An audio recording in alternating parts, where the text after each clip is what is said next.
CA Intern 2024 Descriptive Questions Part 1 Company Law. Question number 11. Ram Limited, Ram Private Limited is the holding company of Lakshman Private Limited. तो जो Ram private limited है वो holding company है, Lakshman private limited subsidiary है. As per the last profit and loss account for the year ending 31st March 2023 of Lakshman Private Limited, its turnover was 1.80 crore. यानी कि जो subsidiary company है उसके जो P&L अकाउंट के हिसाब से जो टर्नओवर है उसका वो 1.80 करोड़ रुपीस है. पेड अप कैपिटल 80 लाख रुपए है. बोर्ड ऑफ डायरेक्टर्स चाहते हैं कि इसको स्मॉल कंपनी का स्टेटस मिल जाए. कंपनी सेक्रेटरी ने बोला कि द डायरेक्टर्स उन्होंने कंपनी सेक्रेटरी ने डायरेक्टर्स को एडवाइस किया कि कंपनी स्मॉल कंपनी की तरह कैटेगराइज नहीं हो सकती. In the light of the above facts and in accordance with the provisions of Companies Act 2013, आपको ये एग्जामिन करना है कि कंपनी सेक्रेटरी का कंटेंशन करेक्ट है या नहीं. आपको रेलेवेंट प्रोविजन भी बताना है एक्ट का.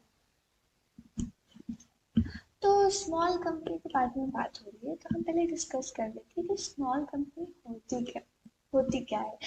तो स्मॉल कंपनी वो कंपनी होती है जिसका पेड अप कैपिटल 4 करोड़ से एक्सीड नहीं होना चाहिए एंड टर्नओवर 40 करोड़ से एक्सीड नहीं होना चाहिए.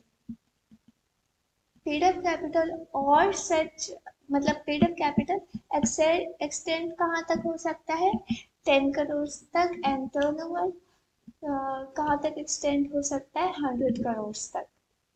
और small company other then public company होती है, right. Other than public company ये किसी की सब्सिडरी नहीं हो सकती, किसी की होल्डिंग नहीं हो सकती. आंसर चेक करते हैं. तो ये प्रोविजन था तो इसको स्मॉल कंपनी ये नहीं बन सकती है. ठीक है, तो अब आंसर चेक करते हैं. ये ऐसा स्मॉल कंपनी का सेक्शन 2+85 होता है. तो ये क्या बोल रहे हैं, small company means a company other than a public company paid up share capital not exceed 4 crore rupees, turnover as per कोई सा भी टर्नओवर नहीं, प्रॉफिट एंड लॉस अकाउंट के हिसाब से turnover immediately preceding financial year का. So turnover of which as per profit and loss account for the immediately preceding financial year does not exceed 40 crore rupees. और ये बोल रहे हैं कि provided that nothing in this clause shall apply to, मतलब ये जो clause है clause 85 सेक्शन 2 clause 85 ये इन कंपनीज पे नहीं लगेगा. पहली holding company subsidiary company. Section 8 company जो मैं मेंशन करना भूल गई एंड कंपनी या बॉडी कॉर्पोरेट स्पेशल एक्ट से गवर्न हुई हो वो वाली, राइट. तो नाउ तो हमें फिर से अपने माइंड में बोलना है कि प्रोविजन क्या था. तो सेक्शन था, इसको नहीं देखना है, माइंड में बोलना है. सेक्शन था 2+85 means small company means a company other than public company paid up capital of which does not exceed 4 crore rupees and turnover as per profit and loss account of the immediately preceding financial year does not exceed 40 crore rupees. Provided that nothing in this clause shall apply to holding company subsidiary company. Section 8 company. Company a body corporate governed by special act. वाह, ये तो मेरे को पूरा याद ही है, कुछ गलत तो नहीं बोल दिया। सही, अभी पढ़ा था ना, इसलिए मतलब निकल गया मुझसे। सही सही, ठीक है। तो ये हमारा प्रोविजन था। प्रोविजन की हेडिंग डाल के हम इतना लिखेंगे, फिर लिखेंगे एनालिसिस। उसमें लिखेंगे in the instant case as per the profit and as per the last profit and loss account for the year ending 31st March 23 of Lakshman Private Limited. Wait, Lakshman Private Limited क्यों नहीं बन सकती subsidiary company, मतलब small company? ये तो हमने decide नहीं किया। पहली बात, ये एक प्राइवेट कंपनी है। दूसरी बात, ये एक सब्सिडरी कंपनी, राइट? सो इसीलिए, और इसका टर्नओवर और वो तो हमने देखा ही नहीं। बट वो पहले ही डिस्क्वालीफाई होगी ना, प्राइवेट लिमिटेड है, सब्सिडरी है, तो इसलिए हमने नहीं देखा। अभी देख लेंगे इसका टर्नओवर है कैसे। मुझे मैटर तो नहीं करता, बट है कितना। टर्नओवर है 1.80 करोड़, यानी कि 40 करोड़ से कम है। शेयर कैपिटल 80 लाख है, यानी कि 4 करोड़ से भी कम है। तो मतलब, बट क्योंकि प्राइवेट कंपनी है, सब्सिडरी कंपनी है, तो इसको स्मॉल कंपनी का टाइटल नहीं है। Turnover was to the extent of 1.80 crore and paid up capital was 80 lakh rupees. Though Lakshman Private Limited, as per turnover and paid up share capital norms, जो हमारा rule है, norm है turnover वाला, paid up capital वाला, उसके हिसाब से तो ये क्वालिफाई करती है स्मॉल कंपनी का स्टेटस। बट फिर भी हम इसे कैटेगराइज नहीं कर सकते स्मॉल कंपनी की तरह, क्योंकि ये एक सब्सिडरी कंपनी है अनदर कंपनी की, जो कि प्राइवेट लिमिटेड कंपनी, सॉरी, हाँ प्राइवेट लिमिटेड कंपनी है। वैसे गलती हो गई ये बोल के, ये प्राइवेट कंपनी, इसलिए सब्सिडरी मतलब स्मॉल कंपनी नहीं कैटेगराइज कराई जा सकती। मेरा मतलब था कि एक पब्लिक कंपनी स्मॉल कंपनी का स्टेटस अवेल नहीं कर सकती है, या तो अदर देन पब्लिक कंपनी, यानी कि प्राइवेट कंपनी स्मॉल कंपनी बन सकती है। वो मैंने थोड़ा ध्यान नहीं दिया, तो मेरे मुंह से गलती से निकल गया। तो स्मॉल कंपनी प्राइवेट कंपनी होती है, पब्लिक कंपनी नहीं होती, और वो सब्सिडरी कंपनी नहीं होनी चाहिए। और वो ऊपर जो हमने देखा था, तो हमें क्वेश्चन में ये हमने एनालिसिस देख लिया। अब हम कंक्लूड कैसे करेंगे? वैसे हमारा कंक्लूजन छोटा ही होना चाहिए ताकि वो आई कैचिंग हो, राइट? तो हम छोटे सा ही कंक्लूजन देखेंगे। तो हमसे पूछा क्या पहले वो देखेंगे। हमने एनालिसिस तो कर लिया, बट कंक्लूजन में हम उतना ही लिखते हैं जितना पूछा गया है। पूछा गया है कि बताओ कंपनी सेक्रेटरी का कंटेंशन सही है, तो हाँ कंपनी सेक्रेटरी का कंटेंशन सही है, स्मॉल कंपनी नहीं हो सकती। Hence the contention of the company secretary is correct. So first question is done.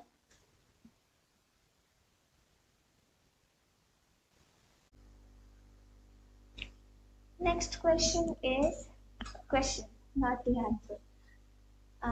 Yes. Prakash and some of his friends are members of Focus Limited. एक company है focus limited, उसके members limited है, private limited नहीं है, limited है, यानी कि ये पब्लिक कंपनी है, जिसके मेंबर्स है प्रकाश और उसके कुछ friends. A company with a paid up share capital of 1 crore. 1 crore इसका paid up share capital है। They all intend to propose a resolution at the forthcoming general meeting of the company, which is going to be held in CP, new Delhi. तो ये जो सब members हैं, वो एक resolution pass करवाना चाहते हैं आने वाली जनरल मीटिंग में, जो कि न्यू दिल्ली में होगा। ओके, जहाँ पे कंपनी का रजिस्टर्ड ऑफिस है। हाँ तो सही बात है, रजिस्टर्ड ऑफिस generally.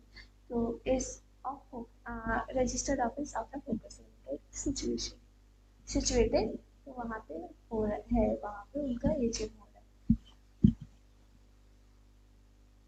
हमसे पूछा है first question, finally provide guidance to the class and his friends on the requisite minimum reduction capital they should go to initiate a resolution। हमसे पूछ रहे कि प्रकाश और उसके दोस्तों को बताओ कि उनका requisite minimum paid up share capital कितना चाहिए एक रेजोल्यूशन पास करवाने के लिए। तो वो 1/10 होता है, टोटल शेयर कैपिटल का 1/10 उनके पास होना चाहिए, तभी हम उनका रेजोल्यूशन एक्सेप्ट करेंगे। दूसरी बात, what are the other requirements that Prakash and his friends need to keep in mind for moving a members resolution? Other requirements क्या है जिससे प्रकाश और उसके दोस्तों को जरूरत पड़ेगी कि रेजोल्यूशन पास करवाने के लिए? अदर रिक्वायरमेंट्स बताना है और minimum paid up share capital बताना है। आंसर सेक्शन 111 कंपनीज एक्ट का कहता है, the members of a company are given a statutory right to propose resolution for consideration at the general meetings. Section 111 कहता है कि members को एक स्टैट्यूटरी राइट दिया गया है, कानूनन अधिकार दिया गया है कि आप रेजोल्यूशन पास करवा सकते हो फॉर कंसिडरेशन जनरल मीटिंग में। कंसिडरेशन के बदले आप रेजोल्यूशन पास करवा सकते हो जनरल मीटिंग में। इस सेक्शन का नाम क्या है वैसे? Can anyone tell me? मतलब इस सेक्शन की हेडिंग भी तो होती है ना, जैसे ये सेक्शन है सेक्शन 111, इसकी हेडिंग क्या होगी? Tell me in the comments.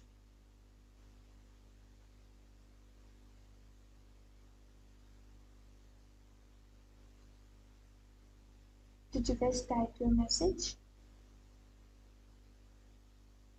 Yeah. Okay.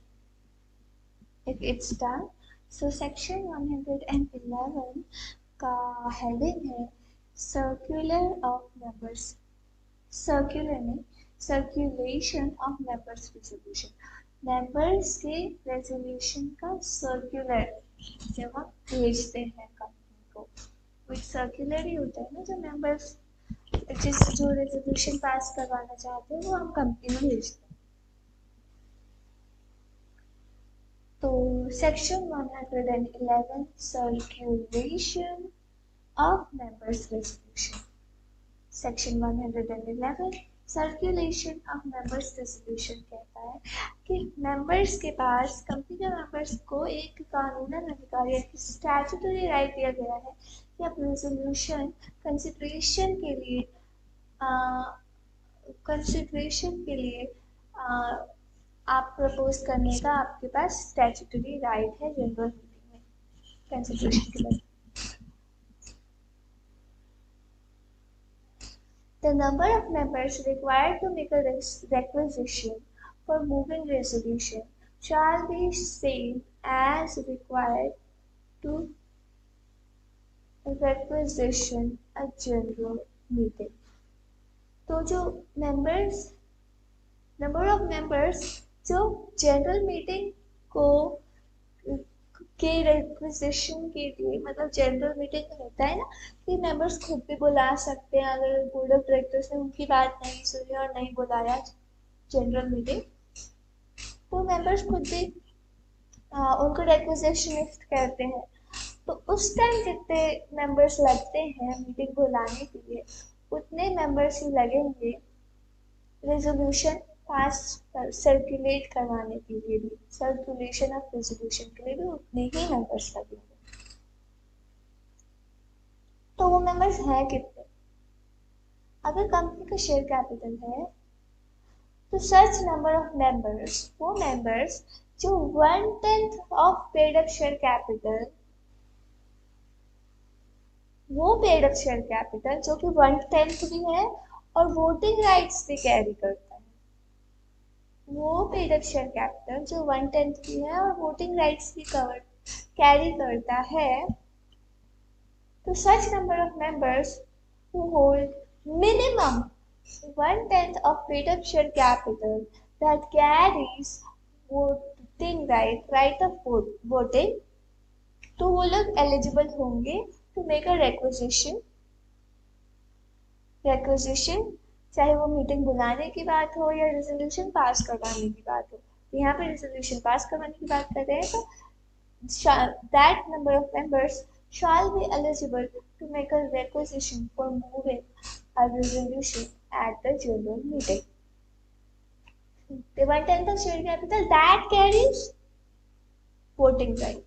Minimum 1/10 of share capital, paid up share capital है, फिर में share capital short में होती है, that carries voting right, वो eligible हो जाएगा to make a requisition for moving a resolution at the general meeting.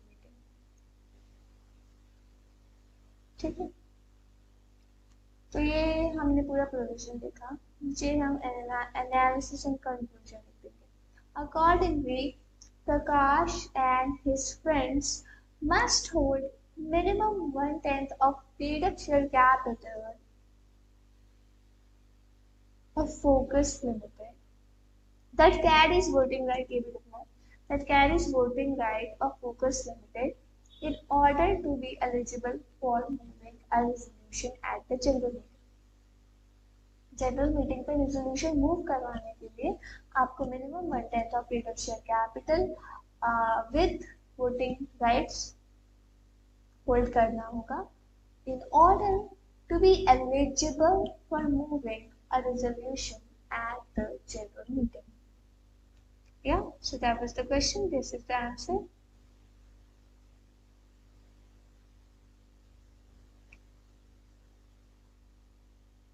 तो जब ऐसे पॉइंट्स में मतलब दिए रहते हैं क्वेश्चंस, केस स्टडी थी, फिर 1 क्वेश्चन एंड 2 क्वेश्चन, तो हम एनालिसिस एंड कंक्लूजन मिक्स करके लिखते हैं। सेकंड क्वेश्चन है इसी में, what are the other requirements that Prakash and his friends need to keep in mind for moving a members resolution. Other requirements क्या है जो प्रकाश और उसके फ्रेंड्स को जरूरत पड़ेगी मेंबर्स रेजोल्यूशन को मूव करवाने के लिए, उनको क्या ध्यान में रखना होगा। तो यहाँ सेक्शन 111 लग जाएगा जो कि बात करता है कि सर्कुलेशन ऑफ मेंबर्स रेजोल्यूशन। तो वो अभी क्या बोल रहे हैं कि for making a requisition to move a resolution at the general meeting, आप जनरल मीटिंग में कोई रेजोल्यूशन मूव करवाने के लिए कोई रिक्वेजिशन भेजते हो, तो जो अदर रिक्वायरमेंट्स जो प्रकाश एंड उसके फ्रेंड्स को अपने माइंड में रखना चाहिए, ध्यान में रखना चाहिए, अदर रिक्वायरमेंट्स, वो ये कुछ दिए गए हैं। कितने हैं? 5 अदर रिक्वायरमेंट्स है। पहला,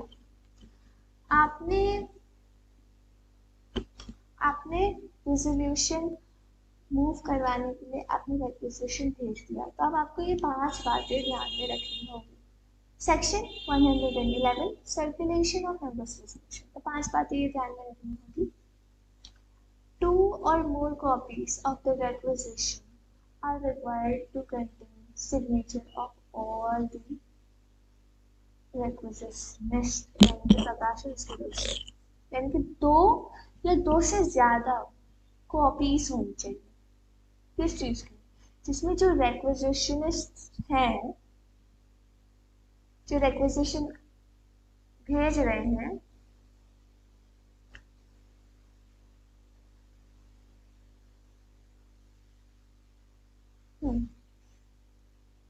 so there was I, हाँ, तो 2 or more copies of the requisition are required to contain signature of all the requisitions. दो या दो से अधिक कॉपीज होनी चाहिए जिसमें सारे requisitionist की सिग्नेचर होना चाहिए, यानी कि एक पेज है जिसमें सारे requisitionist का सिग्नेचर है, उसकी कॉपी दो या दो से अधिक होनी चाहिए.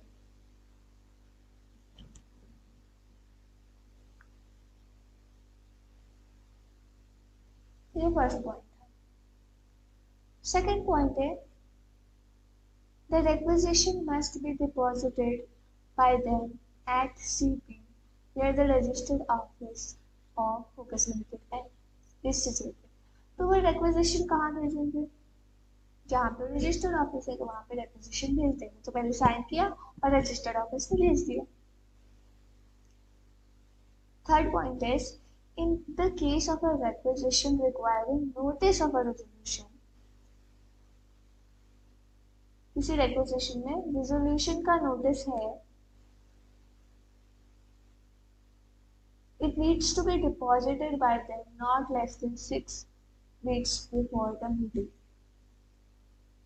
तो आप मीटिंग के लिए आप AGM करवाना चाहते हो और आप requisitionist हो और आप भेज रहे हो नोटिस, बट उसके साथ साथ आपको अगर रेजोल्यूशन भी पास करवाना है तो आपको 6 हफ्ते मीटिंग के 6 हफ्ते पहले वो नोटिस भेजना होगा.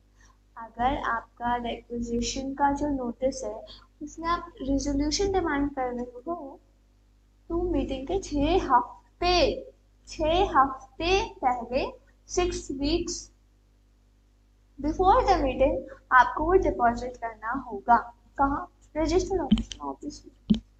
फोर्थ पॉइंट इज, तो अभी तक हमने क्या क्या किया? हमने साइन किया, रजिस्टर्ड ऑफिस में भेज दिया, 6 हफ्ते पहले रिक्वेजिशन का नोटिस भेज दिया. Fourth point is,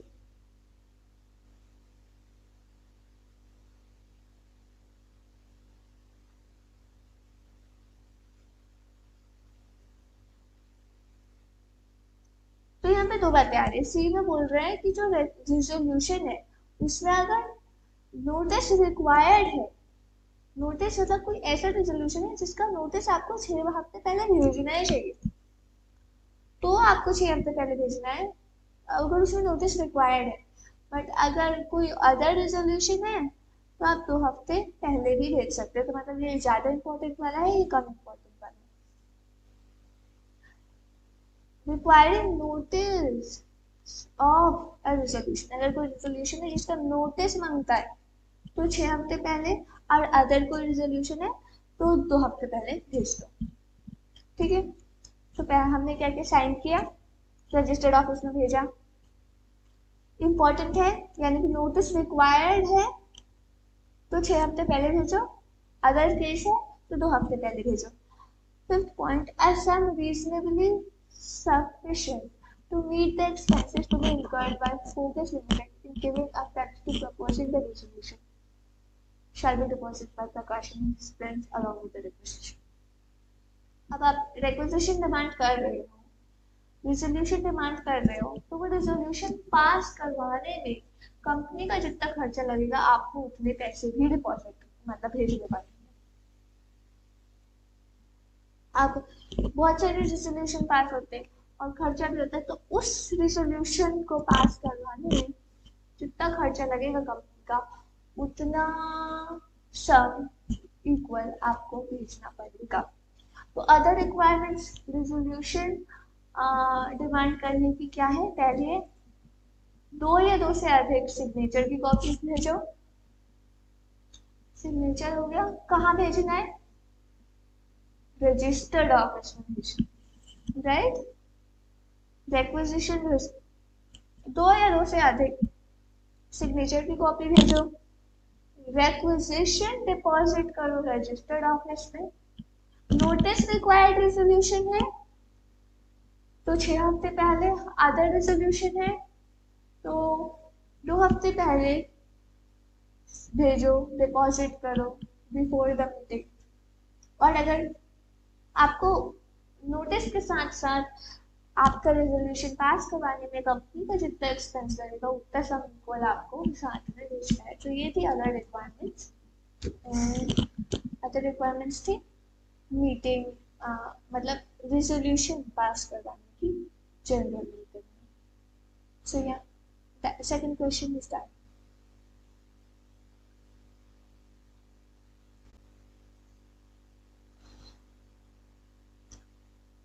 next question, PQR private limited operate करता है, प्राइवेट लिमिटेड है यानी कि प्राइवेट कंपनी है। PQR ऑपरेट करता है एक मैन्युफैक्चरिंग कंपनी, ठीक है, generating a turnover of 150 crore, जो कि 150 करोड़ का टर्नओवर जनरेट करती है और जिसका आउटस्टैंडिंग लोन है 75 करोड़ पब्लिक फाइनेंशियल इंस्टीट्यूशन से।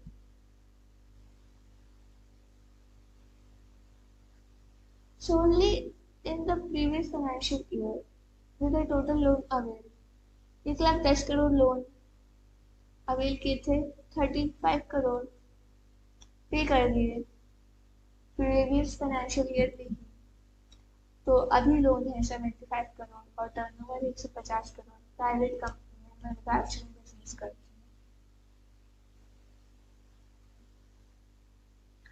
कंपनी के बोर्ड ने CEO को अथॉरिटी दी कि आप एक इंटरनल ऑडिटर को डेजिग्नेट करें जो इंटरनल ऑडिट कंडक्ट करेगा। लेकिन CEO का दिमाग कुछ ज्यादा ही चलता है, वो ऐसा बिलीव करता है कि that the company is not legally obligated to have an internal auditor. तो वो सोचता है कि मतलब वो ऐसा मानता है कि कंपनी को लीगली कोई जरूरत नहीं है इंटरनल ऑडिटर रखने की, तो हम क्यों रखें। Analyze the accuracy of CEO's perspective by referring to the provisions outlined in the company secretary। तो आपको बताना है, आपको एनालाइज करना है कि CEO की सोच में कितनी एक्यूरेसी है। और तो और ये first question. Second question is what would be your response if board wants to appoint mister Nagendra, जो कि एक्स एम्प्लॉय है, जो कि एक क्वालिफाइड चार्टर्ड अकाउंटेंट है, अपने एक्स एम्प्लॉय को अगर इंटरनल ऑडिटर अपॉइंट करना चाहते हैं तो क्या वो कर सकते हैं। पहले बताओ कि क्या CEO का सोच में कितनी एक्यूरेसी है। दूसरा, हम क्या एक्स एम्प्लॉय को इंटरनल ऑडिटर अपॉइंट कर सकते हैं या नहीं। Answer,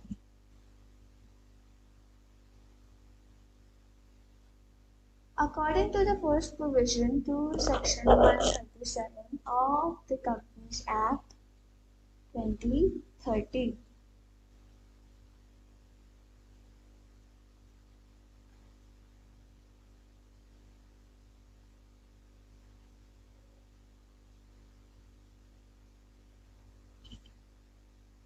the financials with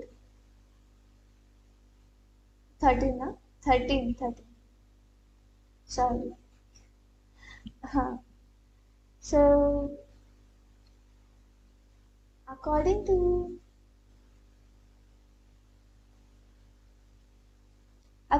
the provisions of section 138 of the Companies Act 2013, तो आपको बताना है कमेंट्स में कि सेक्शन 138 कौन सा सेक्शन है। सेक्शन 138 ऑब्वियसली इंटरनल ऑडिटर की बात करता है, जो कि red with rule 13 etcetera etcetera की बात है। तो हमारा सेक्शन 138 इंटरनल ऑडिट की बात करता है, ना कि इंटरनल ऑडिटर की। इंटरनल ऑडिट की बात करते हैं तो मतलब उसमें इंटरनल ऑडिटर भी आ ही जाते हैं, बट हेडिंग उसकी इंटरनल ऑडिट है।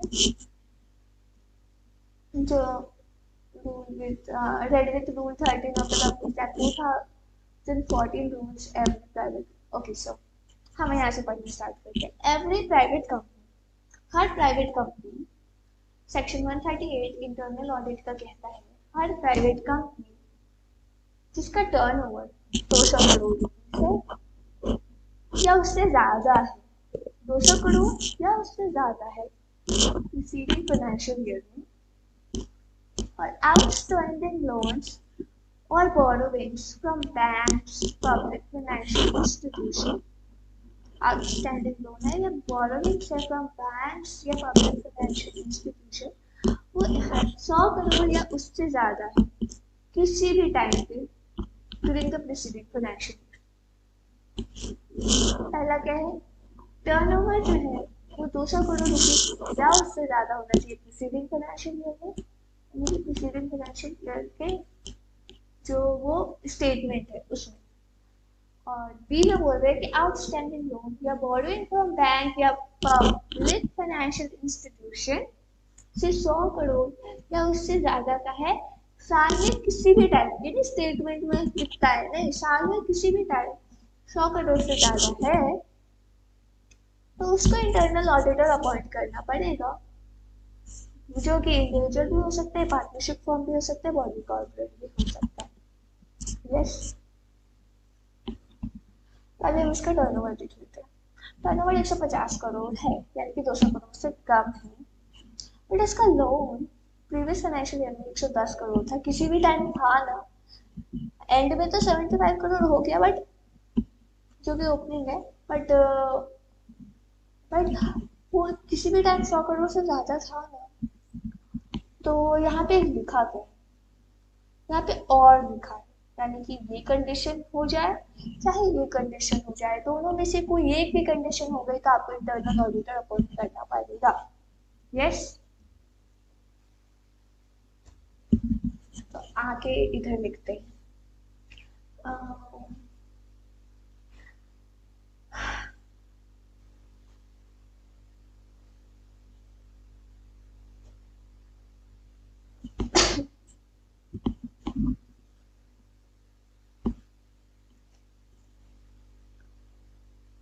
Section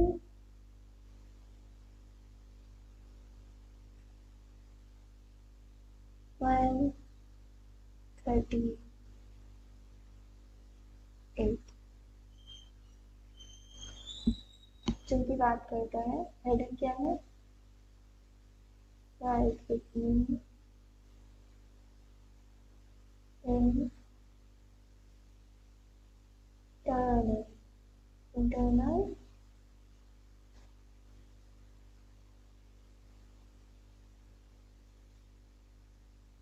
audit.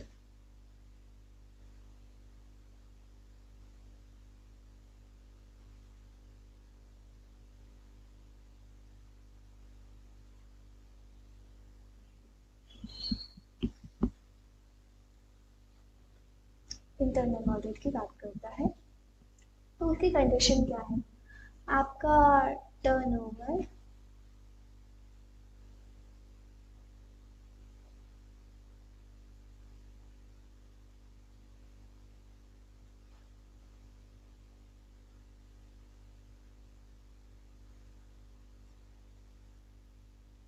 दो सौ करोड़ है, या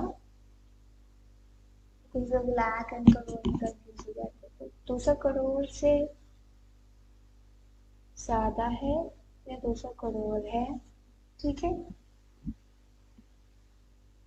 ये फाइनेंशियल ईयर की बात कर रहे हैं, यानी कि स्टेटमेंट की बात कर रहे हैं, फाइनेंशियल ईयर।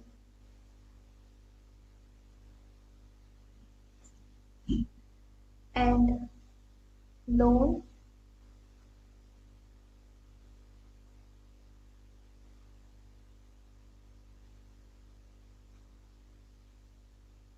या बोरोइंग,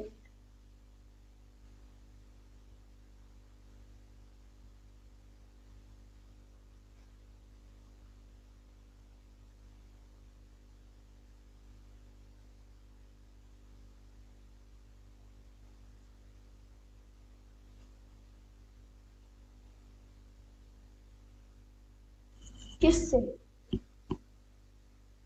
लोन या बोरोइंग,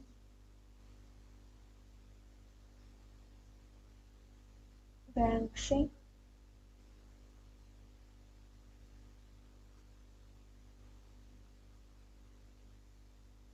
या पब्लिक फाइनेंशियल इंस्टीट्यूशन से,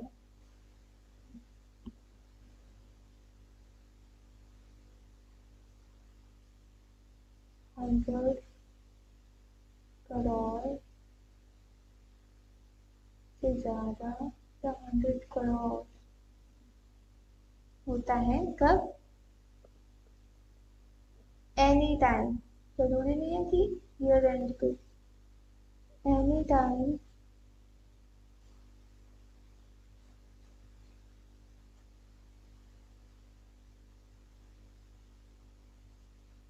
आपको इंटरनल ऑडिटर अपॉइंट करना पड़ेगा. So we have to remember this. Yes, ऐश क्लोज करो एंड फिर बोलो. इतना छोटी सी बात है बस. Section 138 internal audit. अगर आपका टर्नओवर 200 करोड़ है या 200 करोड़ से ज्यादा है फाइनेंशियल ईयर में, प्रीसीडिंग फाइनेंशियल ईयर में, या एक कंडीशन, या फिर और आपका जो लोन है या बोरोविंग है फ्रॉम बैंक या public financial institution at any time during the preceding financial year 100 crore था या 100 करोड़ से ज्यादा था. यहाँ पे ज्यादा है, दोनों में ज्यादा है. कभी कभी हम ज्यादा को कम, कम को ज्यादा सुन लेते तो नहीं. तो टर्नओवर 200 करोड़ से ज्यादा या 200 करोड़, बोरोविंग या लोन 100 करोड़ से ज्यादा या 100 करोड़ है तो आपको इंटरनल ऑडिटर अपॉइंट करना पड़ेगा. किसी ने फर्स्ट टाइम पे पढ़ा होगा ना ये इंटरनल ऑडिट का, तो इसे याद हो गया होगा. या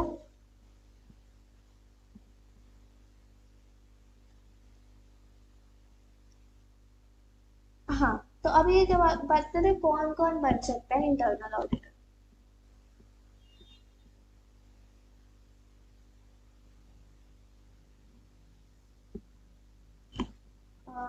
कौन कौन बन सकता है इंटरनल ऑडिटर. तो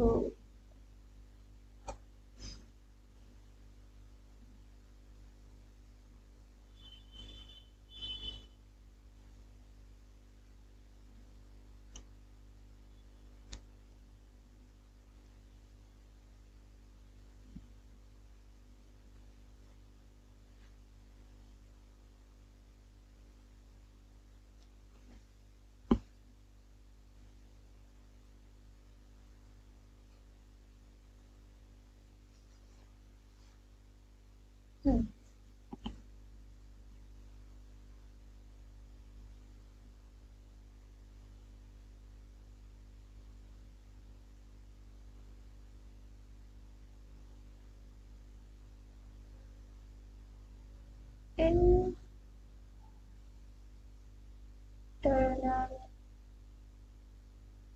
ऑडिटर, इंटरनल ऑडिट का क्या सेक्शन है वैसे? Section 130 internal auditor.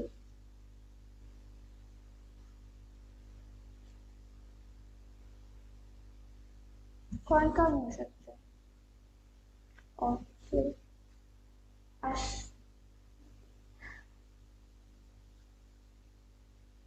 या फिर सीए, सीए और फिर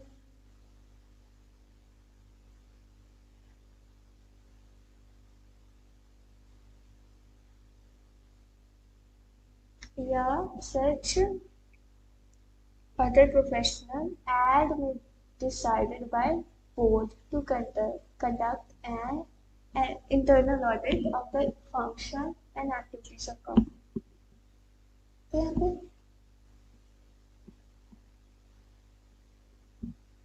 यहाँ पे सीएस नहीं लिखा है, तो ये आपको ध्यान में रखना होगा. यहाँ पे सिर्फ सीए या सीए नहीं लिखा है. आप एग्जाम में सीएस नहीं लिख के आ सकते, तो सीए हो जाएगा या सीए में. वैसे सीएस हो सकता है अगर बोर्ड डिसाइड करे तो. क्या लिखा है यहाँ पे? Other professional decided by board. तो प्रोफेशनल भी होना चाहिए, वो कोई ऐरा गैरा नहीं है. तो यस, यहाँ पे सीएस हो जाएगा. Other professional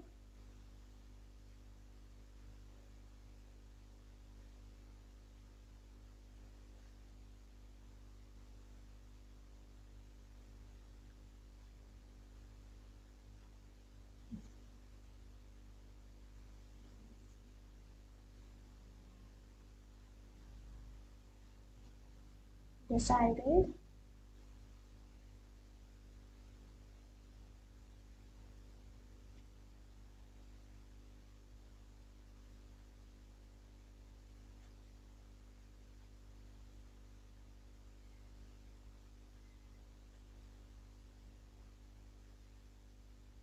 by board।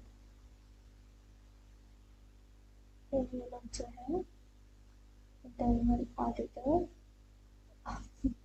का, ये लोग जो है वो इंटरनल ऑडिटर बन सकते हैं। कौन?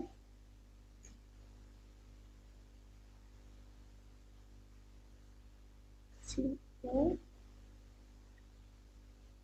Senior other professional decided by board।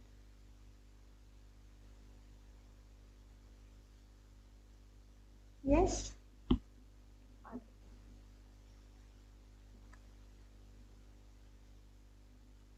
Internal auditor है।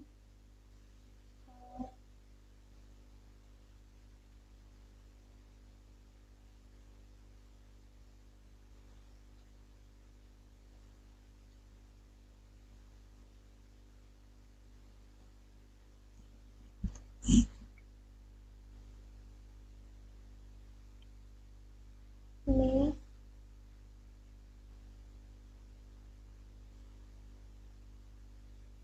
और यहाँ पे और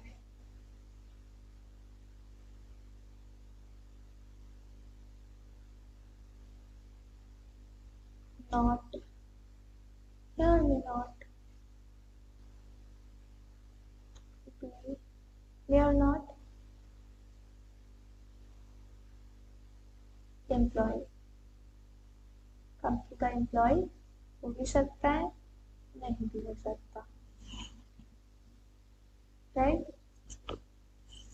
तो इतनी आंखें क्लोज करके बोले section 138 internal audit. Turnover 200 crore से ज्यादा या 200 करोड़ प्रीसीडिंग फाइनेंशियल ईयर में, बोरोइंग या लोन 100 करोड़ से ज्यादा या 100 crore at any time during the preceding financial year from bank, a public financial institution,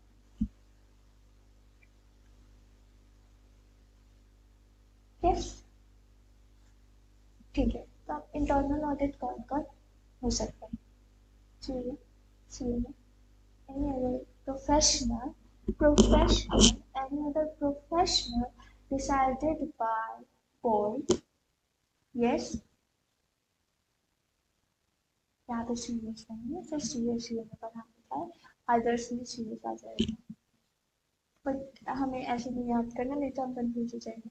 CA, CA में other professional decided by the board and which may or may not be the employee of company, yes, yes, that's it, इसी तो बात थी।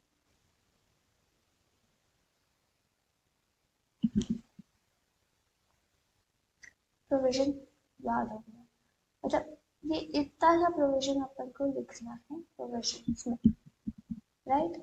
आप analysis करते हैं।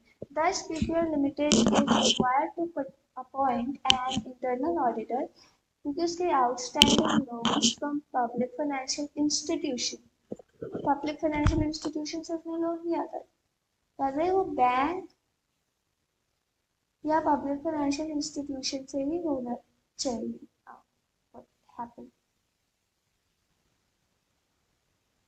Right. It's okay. वो bank या पब्लिक फाइनेंशियल इंस्टीट्यूशन से ही होना चाहिए, तो उसका पब्लिक फाइनेंशियल इंस्टीट्यूशन से 100 करोड़ से ज्यादा था, कभी ना कभी तो था, भले ही वो बाद में 75 करोड़ से थे, बट कभी ना कभी तो 100 करोड़ से ज्यादा था, तो इसलिए इसको इंटरनल ऑडिटर अपॉइंट करने की जरूरत है। तो जो सीईओ की एडवाइस है वो गलत है, ये हमारा फर्स्ट आंसर है। सेकेंड आंसर क्या है? फर्स्ट आंसर है कि सीईओ की एडवाइस गलत है, कि सोच गलत है। और सेकंड क्वेश्चन है कि बोर्ड अगर अपने एक्स एम्प्लॉय को अपॉइंट करना चाहिए, जो कि करना चाहती है, जो कि चार्टर्ड अकाउंटेंट है, तो क्या वो कर सकती है? तो of course, so internal auditor may be any professional as decided by the board and maybe even an employee of the company. तो वो कोई भी प्रोफेशनल बोर्ड डिसाइड करे, और कंपनी का एम्प्लॉय भी हो सकता है। भले ही वो अभी एम्प्लॉय नहीं, एक्स एम्प्लॉय था, बट अगर वो अभी भी एम्प्लॉय होता तो भी हो सकता था। Hence, the board of directors may appoint Mr. Nagendra, जो कि एक एक्स एम्प्लॉय है, और तो और वो क्वालिफाइड चार्टर्ड अकाउंटेंट है, उनको वो इंटरनल ऑडिटर की तरह अपॉइंट कर सकते हैं। Yes, so question number 13 is also done.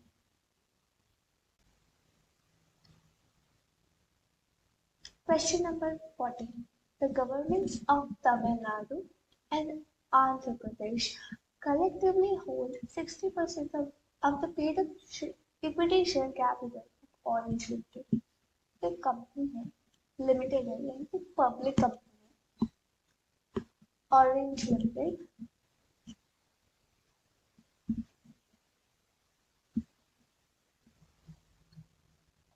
जिसमें जो गवर्नमेंट है तमिलनाडु की और आंध्र प्रदेश की, वो साथ मिलकर 60% paid up equity share capital hold करते हैं।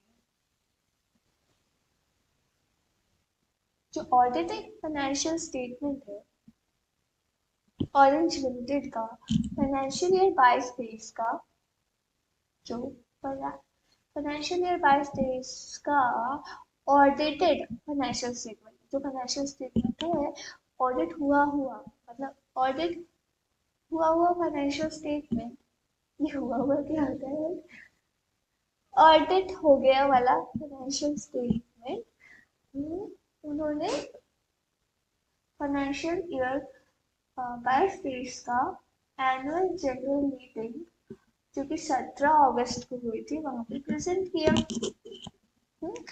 However, the pending the comments of the Comptroller and Auditor General of India, ये पब्लिक कंपनी तो ऑब्वियसली सीएजी का हक पूरा पूरा बनता है, तो उसकी पेंडिंग कमेंट्स है वो पूरे अकाउंट्स पे, वो फाइनेंशियल स्टेटमेंट पे। तो उसकी वजह से जो मीटिंग थी वो अडजर्न हो गई, और जो अकाउंट्स था वो अडॉप्ट नहीं हुआ। देयरफॉर अकाउंट्स अडॉप्ट नहीं हुआ, तो कंपनी ने इसके फाइनेंशियल स्टेटमेंट रजिस्ट्रार के पास भी फाइल नहीं की, रजिस्ट्रार ऑफ कंपनीज के पास। ओ गॉड, फाइनेंशियल स्टेटमेंट अडॉप्ट हो चाहे ना हो, 30 दिन के अंदर अंदर जो फाइनेंशियल स्टेटमेंट है वो रजिस्ट्रार ऑफ कंपनी के पास फाइल हो जानी चाहिए। ये तो बच्चे बच्चे को पता है। Okay, afterwards, on receipt of CAG comments on the accounts, CAG का comments आ गया accounts पे, adjourned AGM पे, जो कि 20 सितंबर को हुई थी, जहाँ पे अडॉप्ट हुए थे फाइनेंशियल स्टेटमेंट। ठीक है, तो CAG का आ गया कमेंट्स। तो फिर orange limited filed its financial statement related to the financial year 22-23 with the registrar of companies. 29 सितंबर को उन्होंने फाइल कर दिया, मतलब या 30 दिन के अंदर अंदर तुरंत फाइल कर दिया। यस, तो आपको बताना है, तो पहले वाला तो नहीं फाइल किया है, लेकिन examine with the reference to the applicable provisions of the Companies Act 2013, आपको बताना है कि ऑरेंज लिमिटेड स्टैट्यूटरी रिक्वायरमेंट जो है regarding filing of accounts with registrar, statutory requirement जो रजिस्ट्रार के पास अकाउंट्स फाइल करने की जो रिक्वायरमेंट है, उसके साथ उसने कंप्लाई किया है या नहीं किया है, आपको बताना है। तो ऑब्वियसली नहीं किया है, 30 दिन के अंदर अंदर पहला वाला अकाउंट्स भी भेजना था। अनऑडिट मतलब ऑडिटेड तो था, बट सीएजी ने अनअडॉप्टेड भी आपको भेजना चाहिए था। तो आगे देखते हैं section according to the first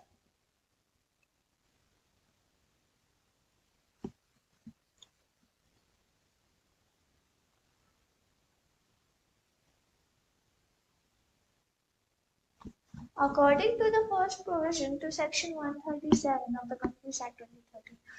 तो section 137 कंपनीज एक्ट 2013 किस चीज की बात करता है? तो सेक्शन 137 बोलता है copy of financial statement to be filed with registrar. इसकी हेडिंग है, हमें ये याद करना है। Section 137 copy of financial statement to be filed with the registrar. तो वो क्या कहता है कि अगर फाइनेंशियल स्टेटमेंट एजीएम में अडॉप्ट नहीं किए या adjourned एजीएम में अडॉप्ट नहीं हुए, तो जो सच अनअडॉप्टेड फाइनेंशियल स्टेटमेंट है रिक्वायर्ड डॉक्यूमेंट के साथ आरओसी को फाइल कर दो 30 दिन के अंदर अंदर, एजीएम होने के 30 दिन के अंदर अंदर। और जो रजिस्ट्रार है shall take them in his records as provisional till the financial statements are filed with him after their adoption. तो तब तक वो जो रजिस्ट्रार है वो एज अ प्रोविजनल रखेंगे रिकॉर्ड्स को, और फिर जब अडॉप्ट हुए हुए फाइनेंशियल स्टेटमेंट फाइल हो जाएंगे तब तक वो प्रोविजनल रख रही है। तो ऐसा हो सकता था बट तुमने तो फाइल ही नहीं किया। तो सेकंड प्रोवाइजो बता रहे financial statement adopted in AG adjourned AG adjourned एजी में भी फाइल हुए हो अडॉप्ट हुए हैं तो उसको फाइल करना है रजिस्ट्रार के पास within 30 days of the date of such adjourned AGM. adjourned AGM है उसके 30 दिन के अंदर अंदर फाइल करना है विद सच फी और such additional fee as will be prescribed. और जो adjourned एजीएम का आप फाइल करते हो फाइनेंशियल स्टेटमेंट तो उसके साथ आपको मतलब यहाँ पे फी की भी बात कर रहे हैं, मतलब दोनों में फी लगेगी वो तो, या अर्जेंट में क्या। तो हाँ, तो आप पहले वाला फाइल करो 30 दिन के अंदर अंदर या दूसरे वाला फाइल करो 30 दिन के अंदर अंदर, मतलब पहले वाला मतलब फर्स्ट एजीएम दूसरा सेकंड एजीएम। तो आपको क्या करना है कि फी के साथ आपको सच फी या एडिशनल फी के साथ जो प्रिस्क्राइब किया जाएगा, अभी तक कुछ प्रिस्क्राइब नहीं किया, तो सच फी या सच एडिशनल फी के साथ आपको फाइल करने। अगर आपका फर्स्ट एजीएम है तो आप फी के साथ फाइल करोगे, अगर आपका अर्जेंट एजीएम है तो आप एडिशनल फी के साथ आप फाइल करोगे रजिस्ट्रार के पास। कितने फी एज में भी प्रिस्क्राइब किया जाएगा, अगर प्रिस्क्राइब नहीं किया जाएगा, नहीं किया है। तो ये था प्रोविजन। एंड सो अब हम पढ़ेंगे या analysis in the instant case जो अकाउंट है ऑरेंज लिमिटेड का, वो adjourned एजीएम पे अडॉप्ट हुआ था 20 सितंबर को, उन्होंने 29 सितंबर को फाइल कर दिया था रजिस्ट्रार के पास इनके within 30 days of date of adjourned AGM. However, orange limited ने अनअडॉप्टेड फाइनेंशियल स्टेटमेंट फाइल नहीं किए 30 दिन के अंदर अंदर। एजीएम जो कि 17 अगस्त को हुई थी उसके 30 दिन के अंदर अंदर आपने अनऑडिटेड फाइनेंशियल स्टेटमेंट तो फाइल नहीं किए, राइट। तो ये बात कर रहे हैं कि जो ऑरेंज लिमिटेड है उसने स्टैट्यूटरी रिक्वायरमेंट का कंप्लायंस नहीं किया है regarding filing of unadopted accounts with the registrar, but उसने सर्टेनली कंप्लाई किया है with the provisions by filing the adopted accounts within the due date with the registrar। तो उसने पहले वाले के साथ कंप्लाई नहीं किया बट उसने सेकंड वाले के साथ उसने कंप्लाई कर दिया है तो अपन को इतना ही लिखना है।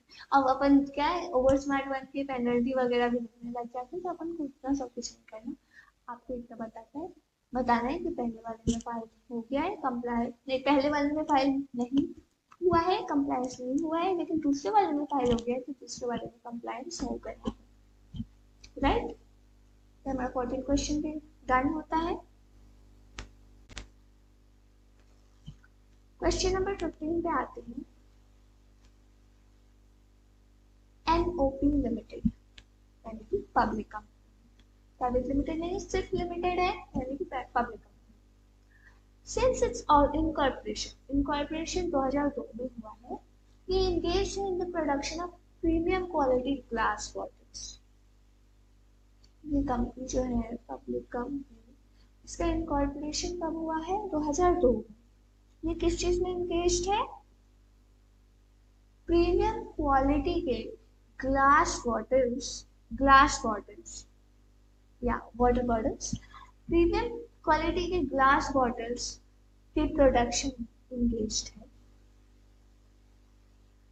जो फाइनेंशियल रिजल्ट आए थे कंपनी के 31 मार्च 23 को, उसमें बताया गया था कि नेटवर्थ जो है कंपनी की 90 करोड़ है एंड टर्नओवर 510 करोड़।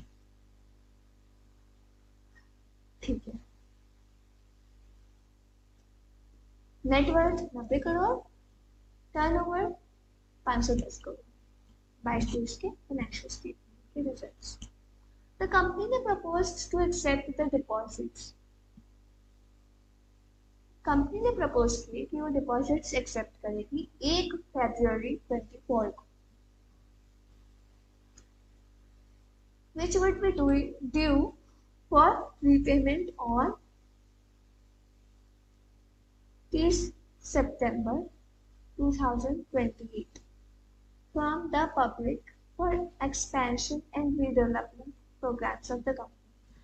तो 1 फरवरी 24 को कंपनी ने प्रपोज किए डिपॉजिट एक्सेप्ट करने के लिए। वो बोल रहे कि हम रिडीम कर देंगे 30 सितंबर 2028 को, यानी कि 4 साल बाद या अप्रोक्स 4 साल बाद। और हम ये डिपॉजिट क्यों ले रहे हैं, हम एक्सपेंशन कंपनी के एक्सपेंशन के लिए एंड कंपनी के रीडेवलपमेंट प्रोग्राम्स के लिए। Okay. Furthermore, the company has accepted loan। Company ने लोन एक्सेप्ट किया 1.5 करोड़ का मिस्टर पी किशोर जो कि एक डायरेक्टर है, उनसे 1.5 करोड़ का लोन एक्सेप्ट किया और उनको 24 महीने के अंदर लोन रीपेड भी कर दिया। ओके, कंपनी ने अपने बुक्स ऑफ अकाउंट्स में record the receipt as loan under non current liability. जो उनको लोन मिला था उन्होंने नॉन करंट लायबिलिटी के रूप में प्रदर्शन किया था, दिखाया था, प्रेजेंट किया था। हाँ, मैं कुछ ज़्यादा नहीं चाहिए। Company in its books of accounts records the receipt of loan as under non current liabilities. At the time of advancing loan advance करते टाइम जो पी किशोर डायरेक्टर है जो लोन दे रहे थे, affirms in writing that such amount is not being given out of funds acquired by him by borrowing or accepting loans or deposits from others। तो उन्होंने confirm कर दिया उन्होंने लिख के बात की ये जो पैसा मैं दे रहा हूँ या तो ना मैंने किसी से लोन लिया है, ना ही बोरोइंग की तरह मैंने लिया है, ना ही किसी अदर पार्टी से डिपॉजिट लिया है। ये मेरे खुद का पैसा है जो मैंने खून पसीने से कमाया है ना, वो वाला पैसे से मैं लोन दे रहा हूँ। इसने जो लिख के दिया था वो या कंफर्म किया था। And complete details of such loan transaction is furnished in the board report। और वो जो complete details थे उस लोन के, वो लोन ट्रांजैक्शन के, वो पूरा कंप्लीट डिटेल में बोर्ड रिपोर्ट में भी प्रदर्शन किया था, दिखाया था। ओके, तो ये एक बड़ी राम कहानी छोटी है क्योंकि एमसीक्यू तो केस बेस्ड एमसीक्यू कितने बड़े होते हैं। Okay, so now on the basis of above facts हमें बताने हैं whether company was eligible to accept deposit काम बताना कि कंपनी को जो उठा के चली गई डिपॉजिट मांग ले, तो क्या वो एलिजिबल थी या नहीं। अब फिर ये पूछ रहे हैं what is the criteria for acceptance of deposit and tenure for which deposit can be accepted. तो पूछ रहे हैं कि डिपॉजिट एक्सेप्ट करने का क्राइटेरिया क्या होता है, और एक डिपॉजिट जो हम एक्सेप्ट करते हैं उसका टेन्योर कितना होना चाहिए, यानी कि टाइम ड्यूरेशन कितना होना चाहिए। फिर एक ही क्वेश्चन में तीन क्वेश्चन पूछ रहे हैं, मतलब एक ही क्वेश्चन तो दो है, लेकिन देखो एक क्वेश्चन में दो पॉइंट है, एक पॉइंट में तीन क्वेश्चन पूछे। पहले पूछा क्या कंपनी एलिजिबल थी, दूसरे में पूछ रहे हैं कि क्राइटेरिया क्या है, टेन्योर बताओ। तीसरा पूछ रहे हैं whether the tenure decided by the company वो कंपनी एक्ट के मुताबिक अकॉर्डेंस में था या नहीं।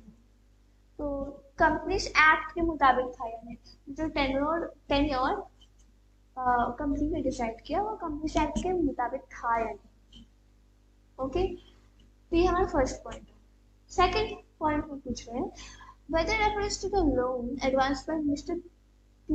Kishore to company, जो पी किशोर ने कंपनी को लोन दिया था, हमें बताना है उसको डिपॉजिट माने या ना माने। ओके ओके बता दीजिए।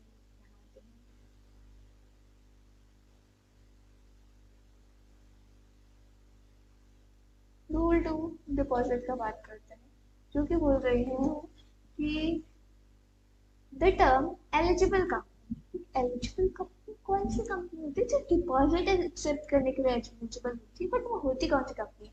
Means a company means a public company, यानी कि deposit say that public company accept कर सकती है। What's this.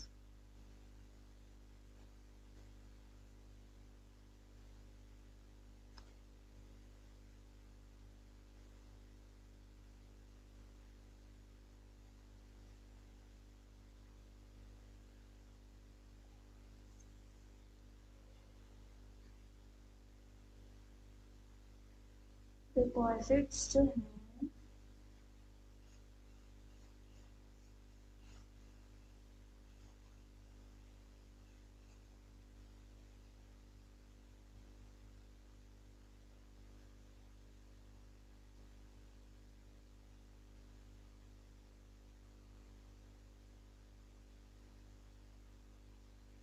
only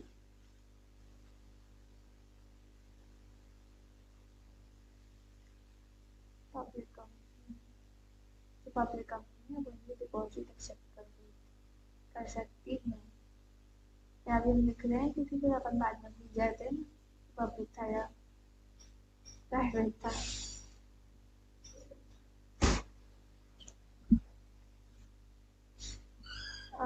Guys, wait for a second.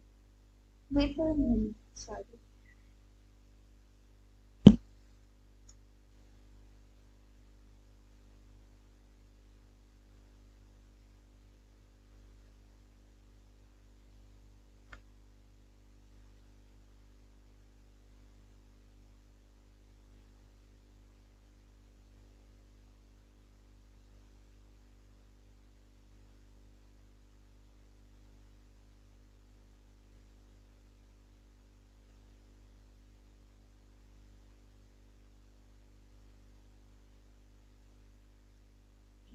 तो ये जो रूल 2 है, कंपनी से डिपॉजिट्स रूल 2014, कहाँ थे अपन, या रूल 2 1 ये एक्सेप्टेंस ऑफ डिपॉजिट की बात करते हैं। एलिजिबल कंपनी मीन्स अ पब्लिक कंपनी, ठीक है, okay public company which is eligible to accept the deposits from public at large, कि एलिजिबल है पब्लिक से डिपॉजिट एक्सेप्ट करने के लिए अगर ये फॉलोइंग क्राइटेरिया सेटिस्फाई हो जाता है। पहली बात तो अपन ने लिखी ली कि ये पब्लिक कंपनी होनी चाहिए, एक्सेप्ट डिपॉजिट एक्सेप्ट करने की क्राइटेरिया। दूसरी, नेटवर्थ मिनिमम 100 करोड़ होना चाहिए एंड टर्नओवर मिनिमम 500 करोड़ होना चाहिए।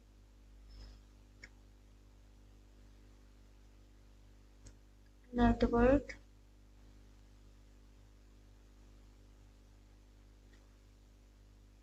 मिनिमम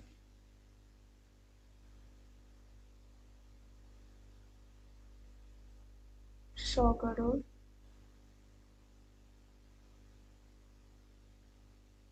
होगा तभी डिपॉजिट एक्सेप्ट कर सकते हैं। एंड टर्नओवर मिनिमम 500 होगा तभी डिपॉजिट एक्सेप्ट कर सकते हैं। लेकिन टर्नओवर करोड़ है, ध्यान से। टर्नओवर मिनिमम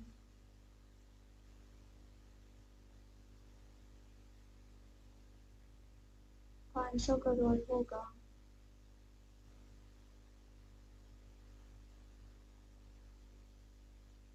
तभी आप, ये तो फर्स्ट कंडीशन। सेकंड, सारे कंडीशन सेटिस्फाई होने चाहिए ना, सारे कंडीशन, एक कंडीशन से नहीं होगा, सारे कंडीशन सेटिस्फाई होने चाहिए।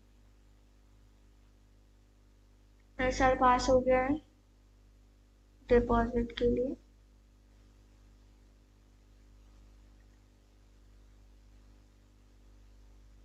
तो डिपॉजिट अभी तक हमने 3 कंडीशन पढ़े। Public company, net worth minimum 100 crore, turnover minimum 500 crore, तभी ये डिपॉजिट एक्सेप्ट कर सकते हैं। मतलब ये सब हम कंडीशन पढ़ रहे हैं। और तो और स्पेशल रेजोल्यूशन पास हो जाना चाहिए कंपनी की मीटिंग में, एजीएम में।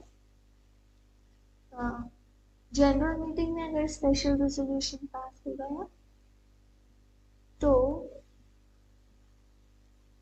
आप डिपॉजिट एक्सेप्ट कर सकते हैं। तो ये वाले इंपॉर्टेंट होगी, नेटवर्थ मिनिमम 100 करोड़,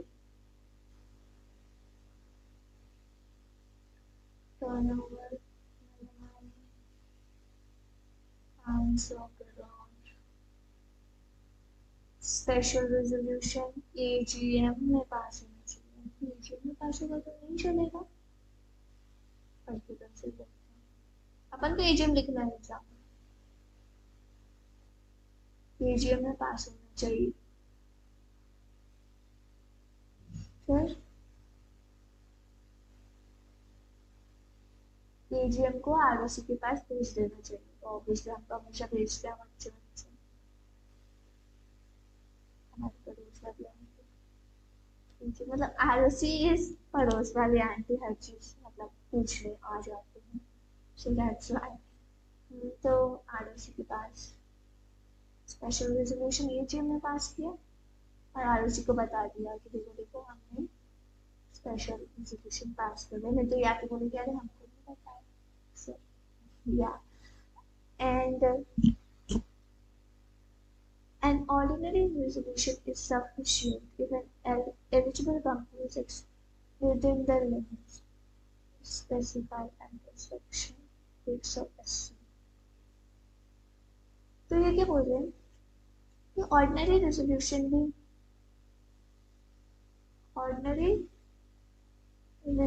भी चलेगा अगर आप लिमिट में डिपॉजिट्स एक्सेप्ट करना चाहते हैं, जो कि एक सेक्शन में दिया गया है। वो सेक्शन याद कर भी सकते हैं, नहीं भी कर सकते हैं,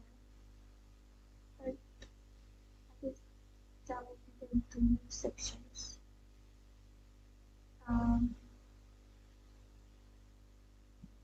एक 10 पे ज्यादा सेक्शन याद नहीं करना चाहिए, कम करने चाहिए।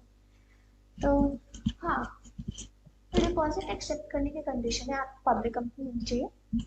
दूसरा, आपका टर्नओवर मिनिमम 100 करोड़ है। नहीं नहीं नहीं नहीं नहीं नहीं नहीं, क्या बोल रहे हो?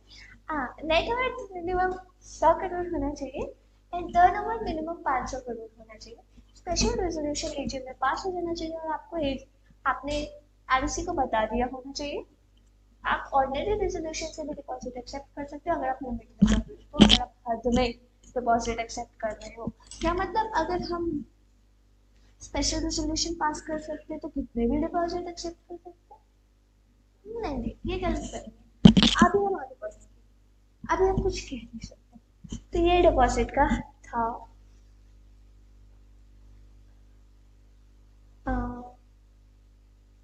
ये हमारा था डिपॉजिट का प्रोविजन जो कि हमें लिखना है। Wow such an ugly handwriting।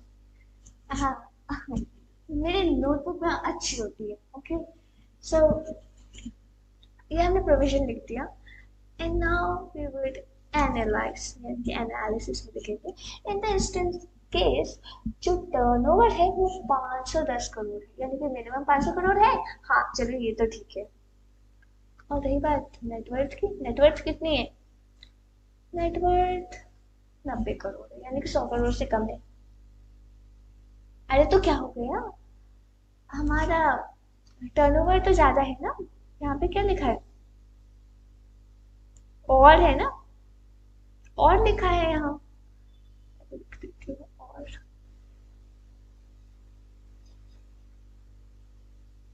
हम्म और दोनों में से, इन दोनों में से एक भी कंडीशन सेटिस्फाई हो गई तो चलेगा। तो हमारा 500 करोड़ से ज्यादा था टर्नओवर, तो हमारी कंपनी एलिजिबल कंपनी बन गई।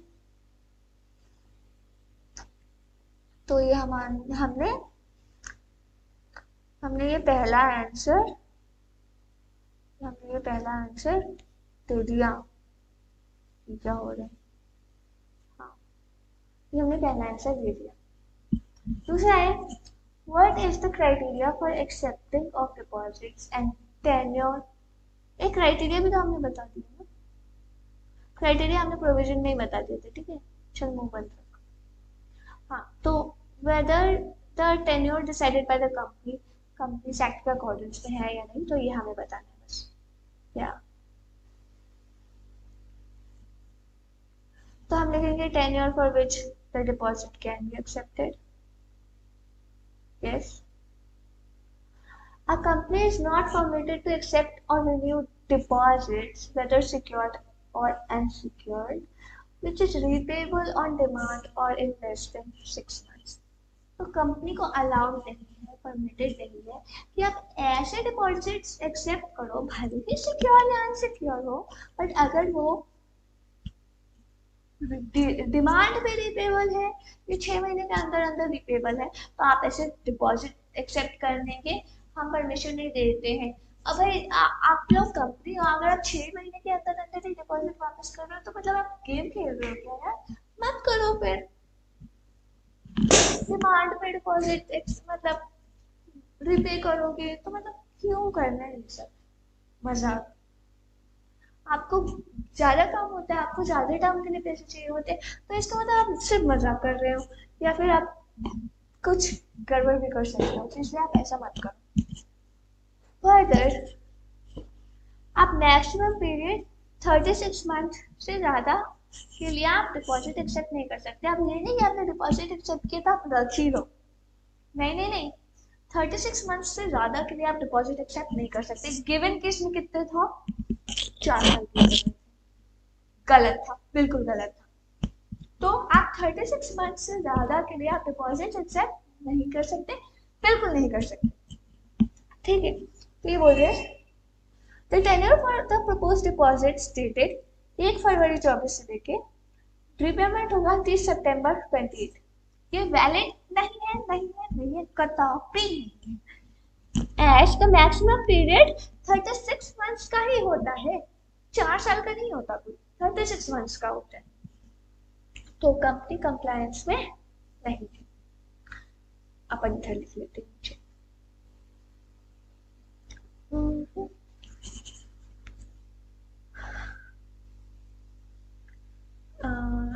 पीरियड टेन्योर टेन्योर लिखेंगे अपन, फैंसी लगेगा।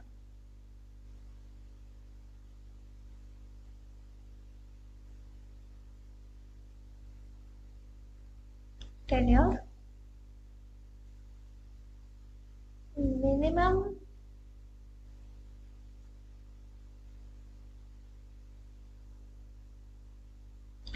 3 मंथ्स,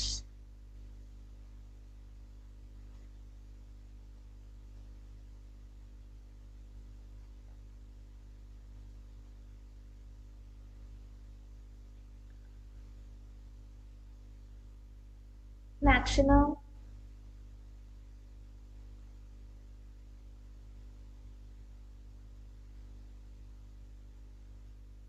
36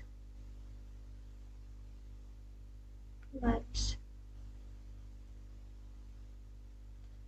भले ही आप जो क्राइटेरिया था उसकी वजह से आप सेटिस्फाई हो गए, आपका 500 करोड़ से ज्यादा का टर्नओवर था, बट आप क्या कर रहे हो ये इतने, मतलब आप ये टेन्योर की लिमिट कैसे क्रॉस कर सकते हो? तो इस हिसाब से आप डिपॉजिट एक्सेप्ट नहीं कर सकते। Hence, it is not in compliance with the provisions of the Companies Act 2013। ये हो कैसे गया? ऐसा तो हो ही नहीं सकता। Yes? Now, next question क्या था? जो डायरेक्टर ने लोन दिया है, क्या उसको डिपॉजिट बोले या नहीं बोले? तो हम बता देंगे। फिर रूल 2 आ गया, मतलब डिपॉजिट में आपको रूल 2 लिखना है। लिखा है क्या कहीं किसी?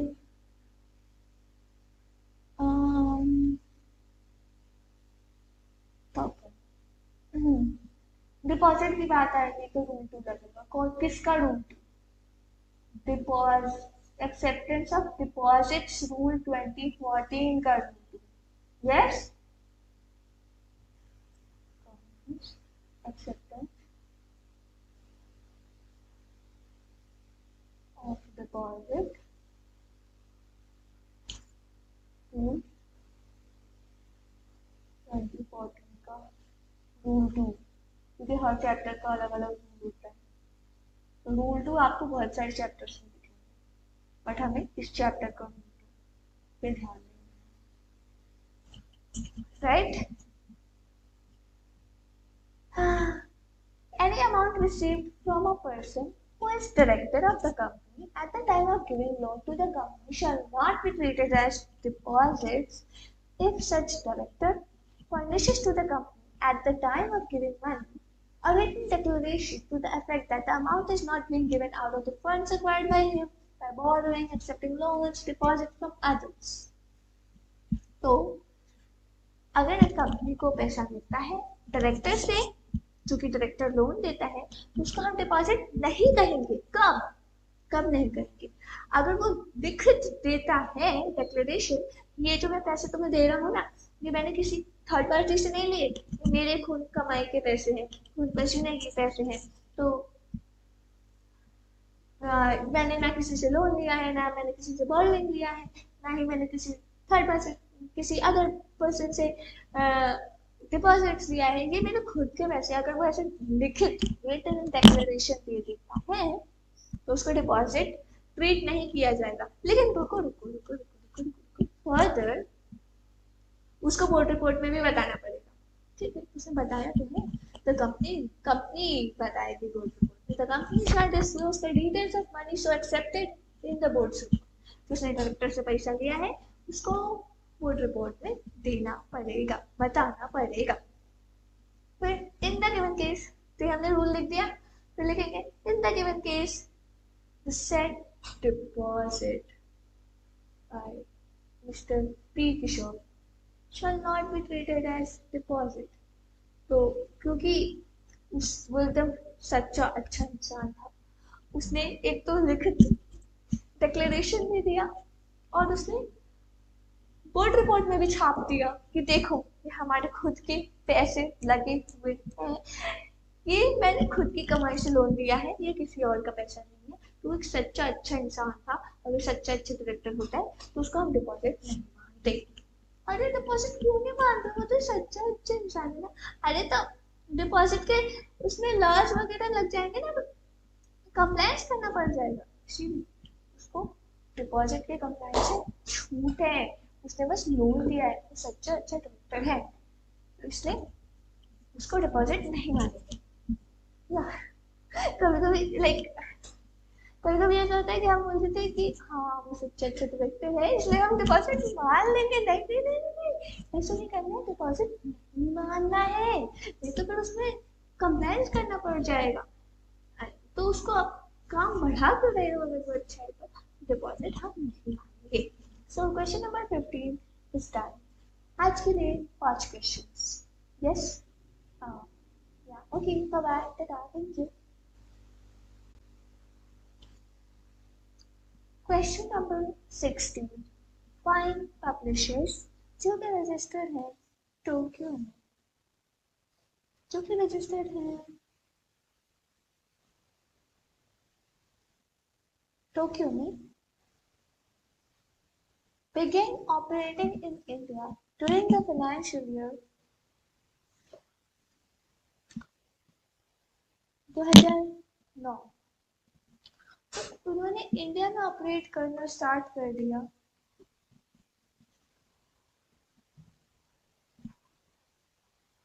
कब से?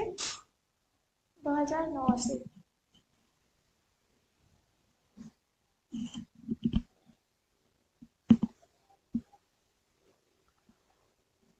टोक्यो में कंपनी ने इंडिया में ऑपरेट करना स्टार्ट कर दिया। फिर उन्होंने क्या किया? The company has submitted all necessary documents registrar को, उसने सारे नेसेसरी डॉक्यूमेंट्स रजिस्ट्रार को दे दिए स्पेसिफाइड ड्यू डेट तक। वाले बहुत अच्छी कंपनी। 1 मार्च 2023 को हमने इंडिया में कब सेटअप किया? 2009 में। 1 मार्च 23 को जो फाइन पब्लिशर्स थे, तो जो उसकी बिजनेस था,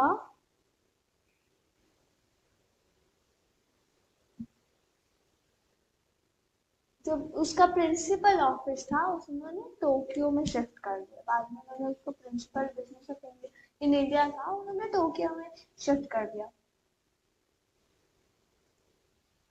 These fine publishers required to undertake any steps due to change in address of principal office। उसका प्रिंसिपल ऑफिस चेंज हो गया, तो क्या उसको चेंज इन एड्रेस हुआ है उसका, तो उसके लिए कुछ उसको कोई कदम उठाना पड़ेगा, कुछ स्टेप्स अंडरटेक करने पड़ेंगे या नहीं, वो बताना है हमें। बताना है कंपनी एक्ट के तहत उसने अपना एड्रेस चेंज कर दिया है, तो उसको कुछ करना पड़ेगा लीगल कंप्लायंस या नहीं करना पड़ेगा।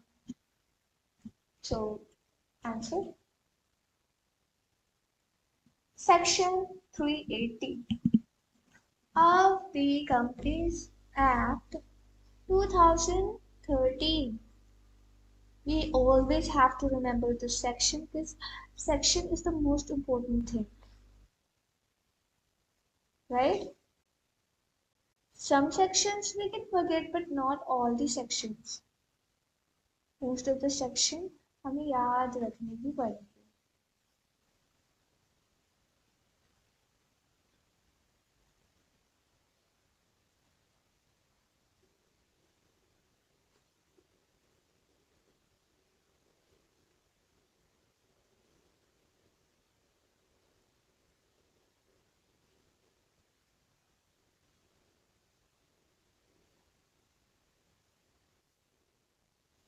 तो जो सेक्शन 380 बात करता है, वो बात करता है कि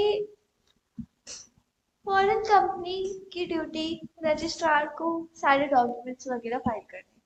तो मतलब वही documents etcetera deliver to registrar, तो उसकी बात करते हैं। तो बोलता है क्या कि अगर कोई भी ऑल्टरेशन हुआ है डॉक्यूमेंट जो रजिस्ट्रार को आप पहले दे चुके हो, उस डॉक्यूमेंट्स में अगर कुछ ऑल्टरेशन आ गया है, तो 30 दिन के अंदर अंदर डॉक्यूमेंट रजिस्ट्रार को दे चुके हैं, मतलब वही नाम एड्रेस वगैरह रजिस्ट्रार को पता है, तो अब उसमें कुछ चेंजेस आ गए तो आपको बताना तो पड़ेगा। तो आपको 30 दिन के अंदर अंदर वो अल्टरेशन हुआ, उसके 30 दिन के अंदर अंदर आपको रजिस्ट्रार को वो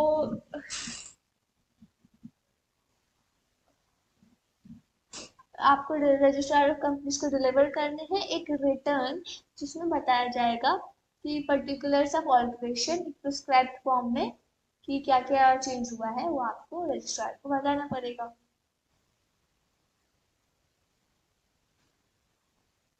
और उसमें क्या होना चाहिए, और जो अपन फाइल करेंगे ना, जो return containing particulars of alteration, particulars of alteration होगा उसमें, वो प्रिस्क्राइब फी के साथ आप फाइल करोगे, ऐसे मुंह उठा के नहीं फाइल कर दोगे, आपको पैसे देने पड़ेंगे, फी देना पड़ेगा। तो अकॉर्डिंगली जो फाइन पब्लिशर्स है उनको न्यू एड्रेस जो है उनका प्रिंसिपल ऑफिस जो टोक्यो में है, मतलब प्रिंसिपल ऑफिस जो न्यू एड्रेस, मतलब उन्होंने टोक्यो में चेंज किया था उनका प्रिंसिपल ऑफिस, क्योंकि इंडिया में तो वो ऐसा मतलब ऐसे छोटा मोटा काम कर रहे थे, उनका प्रिंसिपल बिजनेस ही टोक्यो में था, तो उन्होंने टोक्यो में ही अपना एड्रेस टोक्यो से टोक्यो में चेंज किया। तो वो भी आपको बताना पड़ेगा रजिस्ट्रार ऑफ कंपनीज को, तो आपको अलॉन्ग विद प्रिस्क्राइब्ड फीस 30 दिन के अंदर अंदर आपको बताना पड़ेगा। सो या दैट वाज क्वेश्चन नंबर 60।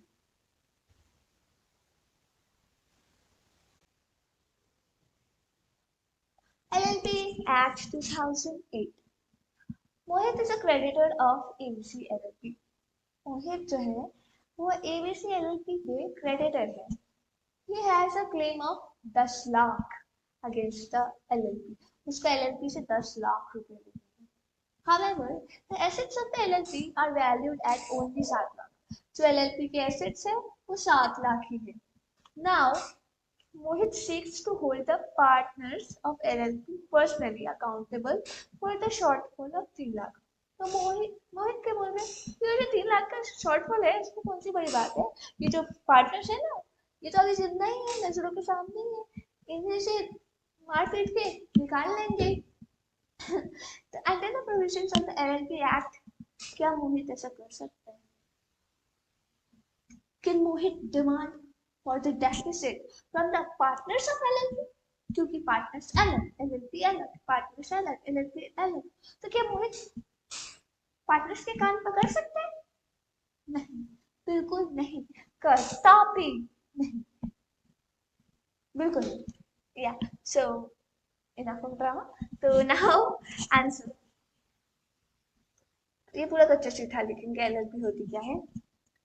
तो अपन को पहले बताना पड़ता है कि एलएलपी है क्या, फिर अपन बताएंगे कि क्या है प्रोविजन। तो LLP is a body corporate formed and incorporated under the LLP Act 2008। Body corporate है, फॉर्म हुई है, इनकॉर्पोरेट हुई है एलएलपी 2008 के अंदर। ये एक लीगल सेपरेट एंटिटी है, अपने पार्टनर से सेपरेट है। यस, तो जो एलएलपी है वो खुद लायबल होगी for the full extent of its assets. इसके पास जितने एसेट्स हैं उतने में से ही उतने सारे एसेट अपनी जी जान लगा देगी, लेकिन खुद लायबल होगी, बट पार्टनर्स पे आंच नहीं आने देगी। The liability of partners will be limited. The LLP के क्रेडिटर्स जो होंगे वो एलएलपी के ही क्रेडिटर्स होंगे, पार्टनर्स के पास नहीं आ सकते। एलएलपी पार्टनर्स का बाल विवाह करने देगी, खुद के जान न्यौछावर कर देगी। तो मतलब ऐसा है। तो एलएलपी के क्रेडिटर्स एलएलपी के ही क्रेडिटर्स तक नहीं, पार्टनर्स तक जाने की सोचना तक नहीं। In other words, creditors of LLP can not claim from partners. जो क्रेडिटर्स एलएलपी के हैं वो पार्टनर से 1 रुपया एक पैसा भी नहीं ले सकते, क्लेम नहीं कर सकते। The liability of partners will be limited to their agreed contribution in the LLP। जो पार्टनर्स की क्या फिर कोई लाइबिलिटी नहीं होती, लेकिन उनको पार्टनर्स की बता रखा है। पार्टनर्स की लाइबिलिटी होती है, बट वो सिर्फ एलएलपी के प्रति होती है, और वो उतनी ही होती है जितना उन्होंने कंट्रीब्यूशन अग्री किया है कि हाँ हम इनको 5 रुपए देंगे तो 5 रुपए ही देंगे, 6 रुपए हम दे नहीं सकते। रुपए में मतलब लाख लगा देते हैं। तो पार्टनर्स उतने के लिए लायबल है, मतलब हाँ अगर बोल सकते हैं कि पार्टनर्स ने बात की थी एलएलपी के साथ, मतलब अग्रीड था कि हम 1 लाख रुपए कंट्रीब्यूट कर देंगे, तो 1 लाख रुपए पार्टनर्स दे देंगे क्योंकि उनको ने जुबान दी है अपनी कि हाँ हम देंगे। या बट ऐसे आप नहीं ले सकते पार्टनर से, जितना उन्होंने अग्री किया है वो उतना ही देंगे, आप उनके कान नहीं नोच सकते। तो hence the creditors of the ABC LLP are the creditors of ABC LLP only. Partners of LLP are not personally liable towards creditors.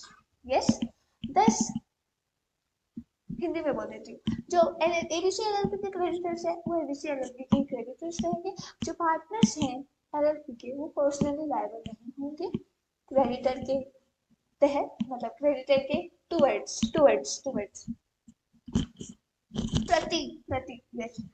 Thus, Mohit cannot claim his deficiency of 3 lakh from the partners of ABC Limited. जो मोहित है वो ABC limited नहीं LLP sorry LLP जो ABC LLP है उसके partner से 3 लाख रुपए नहीं ले सकता। चल दफा हो तो ऐसा yes. So this question is answered. I'm so happy.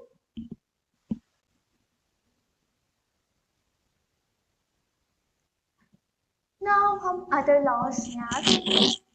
General Clauses Act 1897 वो सीरीज वाला म्यूजिक बैकग्राउंड, हाँ ठीक है नहीं लगा रहे। The General Clauses Act 1897 question number 8।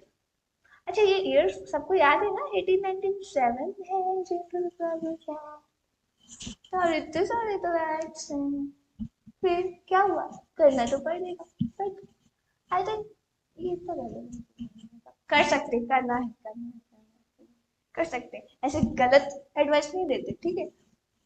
तो 18th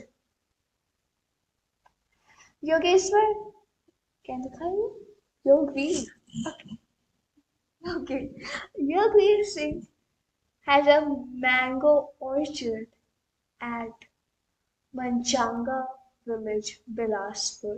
वाह इनका एक मैंगो का बागीचा है मनचांगा विलेज में जो कि बिलासपुर में। बिलासपुर मुझे भी नहीं पता चलो आगे बढ़ते।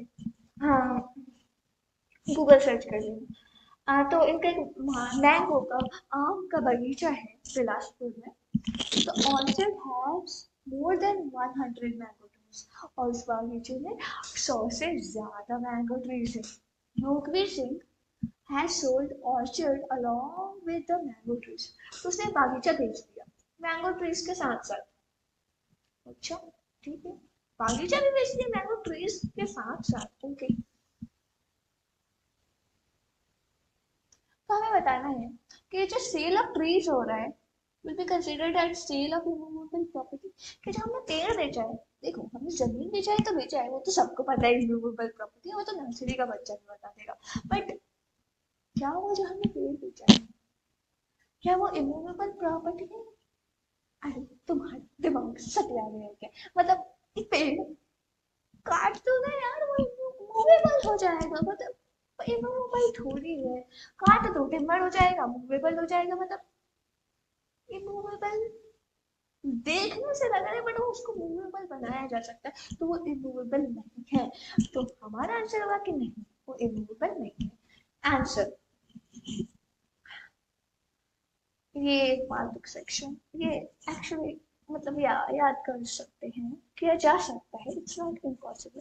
सो according to section 3 class 36 of the general process act 1897 movable property क्या होता है। मूवेबल प्रॉपर्टी सब डिस्क्रिप्शन में देखा जा सकता है एक्सेप्ट इमूवेबल प्रॉपर्टी मतलब ये लोग ऐसे मजाक करते मूवेबल प्रॉपर्टी मतलब अदर देन इमूवेबल प्रॉपर्टी मतलब ये कोई बात होती है बट ठीक है अच्छा ठीक है तो इमूवेबल प्रॉपर्टी के अलावा होता है तो बता दो आप इमूवेबल प्रॉपर्टी क्या होता है भाई सब। तो मूवेबल इमूवेबल प्रॉपर्टी होता है लैंड से बेनिफिट जो मिला जो धरती से चिपकी हुई चीज जिसको निकाला नहीं जा सकता थिंग्स अटैच टू अर्थ अर्थ से अटैच थिंग्स लैंड लैंड का बेनिफिट अर्थ से attach things permanently fastened to अर्थ अर्थ से परमानेंटली चिपकी अटैच फास्टन दो चीज एक तो अटैच है या जुड़ी हुई है जकड़ी हुई है जुड़ी हुई है yes now it's okay so या चार चीजें होती है मूवेबल प्रॉपर्टी लैंड का बेनिफिट या एंड क्या है, ऐसे देख के नहीं बोलना है। लैंड, लैंड का बेनिफिट, एंड अर्थ से attached things permanently fastened things to earth is immovable property. Okay, provision that. Analysis. In the given question, जो योगवीर सिंह था उसे मैंगो ऑर्चर्ड बेच दिया मैंगो ट्रीज के साथ. In the light of the provisions of the act, as the trees are benefit arise under the land and attached to earth and smooth. मतलब मेरे को मेरे ज्ञान पे शक हो गया. मतलब ठीक है, इसने मेरा ईगो हर्ट कर दिया, बट ठीक है, अच्छा हुआ. ये तो एग्जाम में जाके अपन भी गलत लिख दी. हाँ तो अब फिर से क्लैरिफिकेशन लेने पड़ेगा. यस, तो जो रोना आ रहा है. हाँ, तो जो वो जो अर्थ से फासिल था mango tree, right, mango tree land से बेनिफिट था ना. अपन को अपने दिल की नहीं सुननी है, अपन को अपने सेक्शन की सुननी है, राइट. हमें दिल से काम नहीं लेना है, सेक्शन से काम लेना है. सेक्शन में क्या लिखा है, लैंड से बेनिफिट आ रहा है मैंगो ट्री, परमानेंटली अटैच्ड है. नहीं, परमानेंटली नहीं, मतलब थिंग्स अटैच्ड है, राइट, अटैच्ड है अर्थ से. तो मैंगो ट्रीज का हम रिमूवेबल प्रॉपर्टी जन्म भर याद आएगा मेरे को. यस, एक बार फिर बोलूंगी, लेकिन जो मैंगो ट्री है वो लैंड से बेनिफिट आ रहे हैं तो रिमूवेबल प्रॉपर्टी कहलाएगा. लैंड से अटैच है तो रिमूवेबल प्रॉपर्टी कहलाएगा. आपने जमीन बेची, जमीन के साथ पेड़ भी बेचे, तो आप पेड़ को भी रिमूवेबल प्रॉपर्टी मानेंगे क्योंकि वो जमीन से जुड़ा हुआ है और वो जमीन से फायदा ले रहा है. That's why. Okay, now done, enough of बेइज्जती.